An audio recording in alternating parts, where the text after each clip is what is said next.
নতুন ভিডিও মুক্ত মুখ। হ্যাঁ ওকে ওকে লাগবে তো।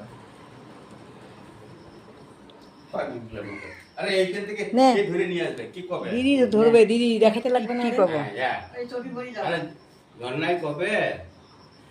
আমি হ্যাঁ। দেখানো গেল, দেখাতে এখন নিয়ে আসলাম, এখন ডাক্তার দেখাতে নিয়ে যাবো। তুই সর, তুই সর, তুই সর। ও ছুটতে লাগবে না। আমারটা উঠবে নাকি এইখান থেকে? এই, ঘুরা। আরে এরকম করে আমাকে দেখা যায় কিনা? মাকে দেখা যায়, তোকে দেখা যায়। দেখা যাইতেছে? নাইটিটা ঠিক কর। হ্যাঁ হ্যাঁ হচ্ছে। ঘরে মানুষের পড়ে না নাকি নাইটি? হ্যাঁ। হ্যালো গাইস, আপনারা সবাই সকলে কেমন আছেন? আমি আশা করি ভালো আছেন। আমিও ভালো আছি। আমার মা তো অসুস্থ তো।